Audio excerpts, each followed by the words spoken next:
नमस्कार मित्रों, YouTube channel अपना वीडियो पार्क के पुस्तक चर्चा कार्यक्रम में आपका स्वागत है। और आज हम खेल पत्रकारिता पर एक महत्वपूर्ण किताब की चर्चा करने वाले हैं। पुस्तक का नाम है खेल पत्रकारिता के आयाम और इसके लेखक हैं डॉक्टर आशीष द्विवेदी। तो इस किताब पर चर्चा करेंगे उससे पहले आपसे आग्रह कि चैनल को सब्सक्राइब कर लें और बेल आइकन जरूर दबाएं। खेलों में दुनिया को बदलने की शक्ति है, प्रेरणा देने की शक्ति है। यह लोगों को एकजुट रखने की शक्ति रखता है जो बहुत कम लोग करते हैं। यह युवाओं के लिए एक ऐसी भाषा में बात करता है जिसे वे समझते हैं। खेल वहाँ भी आशा पैदा कर सकता है जहाँ सिर्फ निराशा हो। यह नस्लीय बाधाओं को तोड़ने में सरकार की तुलना में अधिक शक्तिशाली है। अफ्रीका के गांधी कहे जाने वाले प्रसिद्ध राजनेता नेल्सन मंडेला के इस लोकप्रिय कथन के साथ मीडिया गुरु डॉक्टर आशीष द्विवेदी अपनी पुस्तक खेल पत्रकारिता के आयाम की शुरुआत करते हैं, या कहें कि पुस्तक के पहले ही पृष्ठ पर इस कथन के साथ लेखक खेल की महत्ता को रेखांकित कर देते हैं और फिर विस्तार से खेल और पत्रकारिता के विविध पहलू उनकी बात करते हैं। डॉक्टर द्विवेदी की इस पुस्तक ने बहुत कम समय में अकादमिक क्षेत्र में अपना स्थान बना लिया है। दरअसल इस पुस्तक से पहले हिंदी की किसी अन्य पुस्तक में खेल पत्रकारिता पर समग्रता से बातचीत नहीं की गई। खेल पत्रकारिता के आयाम 5 खंडों में विभाजित है। पहले खंड में भारत में प्रचलित खेलों की स्थिति का अवलोकन किया गया है। इस खंड में 28 अध्याय हैं। इन अध्यायों में भारत में खेलों को लेकर के किस प्रकार की जागरूकता है उस पर बात की गई है। शिक्षा व्यवस्था में खेल, खेलों में राजनीति, खेलों से सामाजिक बदलाव, खेलों में लैंगिक भेदभाव, खेल में नस्लवाद, खेल के स्याह पहलू और राष्ट्रीय खेल नीति सहित अनेक मुद्दों पर जो खेल से जुड़े हुए हैं उन पर विस्तार से चर्चा की गई है। लेखक ने रियल लाइफ से लेकर के रील लाइफ तक में खेल की उपस्थिति पर चर्चा इस खंड में की है। यहाँ तक कि डॉक्टर द्विवेदी ने आज के सबसे सामयिक मुद्दे ऑनलाइन गेम्स का खेलों पर दुष्प्रभाव, इस मुद्दे पर भी अपनी कलम चलाई है। इस अध्याय में उन्होंने बताया है कि ऑनलाइन गेम्स की लत के कारण नई पीढ़ी मैदानी खेलों से दूर हो रही है और अनेक प्रकार के मनोरोगों का शिकार भी हो रही है। उन्होंने ऑल इंडिया गेमिंग फेडरेशन के एक आंकड़े का उल्लेख करते हुए इस बात को बताया है, इस बात को रेखांकित किया है कि देश में मौजूदा समय में लगभग 12 करोड़ लोग ऑनलाइन गेम्स में डूबे हुए हैं। जैसा कि अनुमान है कि यह आंकड़ा अब और बढ़ गया होगा क्योंकि यह जो ऑनलाइन गेम्स की प्रवृत्ति है लगातार बढ़ती जा रही है। ऑनलाइन गेम्स के भविष्य को लेकर भी उन्होंने संकेत किया है। उन्होंने बताया है कि एक दिन वह भी आ सकता है जब ऑनलाइन गेम्स भी प्रतिष्ठित खेल प्रतियोगिताओं का हिस्सा हो जाएंगे, तब खेलों की परिभाषा भी बदल जाएगी।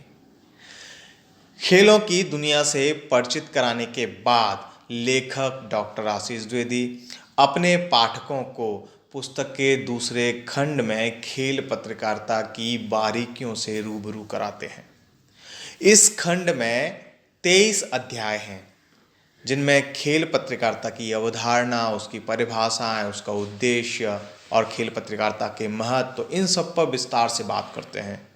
दुनिया के विभिन्न हिस्सों में खेल पत्रकारिता के विकास का क्रम क्या रहा है इस पर भी उन्होंने चर्चा की और साथ में भारत में किस तरह से खेल पत्रकारिता को बढ़ावा मिला इस पर भी उन्होंने लिखा है। भारत में पत्रकारिता की शुरुआत भले ही 1780 में हिक्की गजट से हुई, लेकिन खेलों को विषय बना करके लिखने का काम लंबे अरसे तक शुरू नहीं हो पाया था।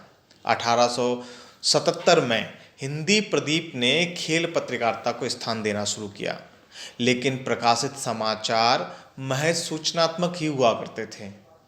खेलों के प्रति रुचि रखने वाले विद्या भास्कर का जब उत्तर प्रदेश के लोकप्रिय हिंदी दैनिक आज से जुड़ाव हुआ, तब खेल को उन्होंने एक विषय के रूप में स्थापित करना प्रारंभ किया, उसे मान्यता मिलना शुरू हुई। खेल के लिए उन्होंने अलग से एक रिपोर्टर की नियुक्ति की।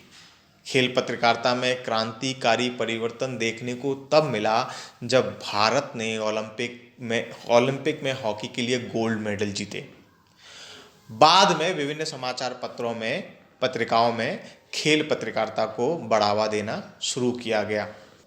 इसके साथ ही दूसरे खंड में व्यवहारिक उदाहरणों के साथ समाचार पत्र एवं पत्रिकाओं के लिए खेल समाचार लेखन एवं टेलीविज़न के लिए खेल समाचार की स्क्रिप्ट लिखने का जो प्रशिक्षण है एक तरह से वो दिया गया है। उसकी व्यवहारिक बातों को बताया गया है। खेल पर संपादकीय कैसे लिखते हैं, स्तंभ कैसे लिखा जाए, रूपक लिखने के लिए किस प्रकार के कौशल की आवश्यकता है, उस सब की बात इस खंड में की गई है। देश के प्रमुख खेल पत्रकारों, खेल आधारित प्रमुख चैनल्स, पत्रिकाओं, वेबसाइट, इसका उल्लेख भी इस हिस्से में आता है, पुस्तक के इस हिस्से में आता है। इसके साथ ही यहाँ यह भी बताया गया है कि खेल पत्रकारिता में किस प्रकार एक सफल करियर बनाया जा सकता है। यह खंड खेल पत्रकारिता के व्यावहारिक प्रशिक्षण की दृष्टि से बहुत महत्वपूर्ण है। यह अध्याय विशेष तौर पर खेल पत्रकारिता के प्रति लेखक के समर्पण को भी रेखांकित करता है। खेल समाचारों के शीर्षक, उनकी भाषा शैली, उनकी संरचना, समाचारों के साथ किस प्रकार के फोटो और कार्टून प्रकाशित करने चाहिए, उसका चयन कैसे होना चाहिए, यह सब समझाने के लिए लेखक ने समाचार पत्रिकाओं में प्रकाशित समाचारों की कतरनों का उपयोग किया है। इन कतरनों को देखकर ध्यान आता है कि लेखक लंबे समय से इस पुस्तक के लिए उपयोगी सामग्री का संकलन कर रहे थे। पुस्तक के तीसरे खंड में प्रमुख खेल संस्थाओं एवं उनका संक्षिप्त परिचय दिया गया है। संस्थाओं को भी उनकी प्रकृति के आधार पर, उनके काम के आधार पर अलग अलग वर्गीकृत किया गया है, जैसे खेल संबंधी आयोजन और उनसे जुड़ी संस्थाएं, खेल प्राधिकरण, खेल की शिक्षा देने वाले विश्वविद्यालय एवं महाविद्यालय, और भारत के प्रमुख खेल स्टेडियमों की जानकारी इस अध्याय में पाठकों को मिलती है। इसके साथ ही चौथे खंड में खेल पत्रकारों के साथ हुए संवाद को प्रस्तुत किया गया है। यह खंड खेल पत्रकारिता की बहुत सी रोचक एवं जरूरी बातों को सामने लाता है। खेल पत्रकारिता में लंबा समय बिता चुके अनेक पत्रकार जब खेल पत्रकारिता की बारीकियों पर अपने विचार यहाँ प्रस्तुत करते हैं, तब उसमें से बहुत सारी बातें सीखने को मिलती हैं। विक्रांत गुप्ता, चंद्रशेखर लूथरा, राजेश रॉय, बिमल कुमार, बीपी श्रीवास्तव और उमेश राजपूत जैसे कई पत्रकारों ने यहाँ टिप्पणियाँ लिखी हैं, और उनकी टिप्पणी का एक एक टुकड़ा खेल पत्रकारिता के विविध आयामों पर गंभीर विमर्श खड़ा करता है। पुस्तक का 5वां खंड परिशिष्ट है, जिसमें प्रधानमंत्री नरेंद्र मोदी जी का भाषण सबसे पहले दिखाई देता है। प्रधानमंत्री मोदी जी का यह भाषण खेलों पर हमारे दृष्टिकोण को स्पष्ट करता है। इसके साथ ही इस खंड में खेल के प्रति रुचि रखने वाले प्रसिद्ध संपादक Prabhash Joshi, athlete PT Usha, cricketer Sachin Tendulkar, tennis खिलाड़ी सानिया मिर्जा और हॉकी खिलाड़ी रानी रामपाल के विचारोत्तेजक आलेखों को भी शामिल किया गया है। ये आलेख भी हमको खेल पत्रकारिता के बारे में बहुत सारी जानकारी देते हैं। खेल पत्रकारिता के जितने आयाम हो सकते थे, सबको समेटने का प्रयास डॉक्टर आशीष द्विवेदी ने अपनी पुस्तक खेल पत्रकारिता के आयाम में किया है। इसलिए इस पुस्तक को खेल पत्रकारिता की इंसाइक्लोपीडिया, मिनी इंसाइक्लोपीडिया कहना अतिशयोक्ति नहीं होगा। यह पुस्तक सिर्फ खेल पत्रकारिता में रुचि रखने वाले लोगों के लिए ही उपयोगी, पठनीय और संग्रहणीय नहीं है, अपितु जिनकी किंचित भी यानी जरा सी भी रुचि खेलों में है, उनके लिए भी पुस्तक में जानकारियों का भंडार है। विशेष तौर पर खेल पत्रकारिता में करियर बनाने की चाह रखने वालों और खेल पत्रकारिता में प्रशिक्षण प्राप्त करने वाले लोगों के लिए यह पुस्तक बहुत महत्वपूर्ण है, बहुत महत्व की है, बहुत उपयोग की है। पुस्तक का प्रकाशन, पुस्तक का प्रकाशन हिंदी बुक सेंटर नई दिल्ली ने किया है। पुस्तक में 346 पृष्ठ हैं और सजिल्द इसका आवरण, इसका मूल्य जो है 430 रुपये है। उम्मीद है कि आपको ये चर्चा पसंद आई होगी और सच में यकीन मानिए, खेल के ऊपर एक अभी तक की मैंने जितनी किताबें देखी हैं खेल के ऊपर, उन सब किताबों में ये सबसे अच्छी किताब मुझे लगी है।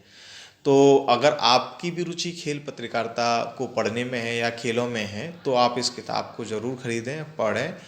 और आपको पुस्तक कैसी लगी, ये पुस्तक चर्चा भी कैसी लगी, इसके बारे में हमें ज़रूर बताएं। फिर मिलेंगे किसी नई किताब पर चर्चा करते हुए, तब तक के लिए आपसे अनुमति चाहते हैं। जय हिंद, जय भारत।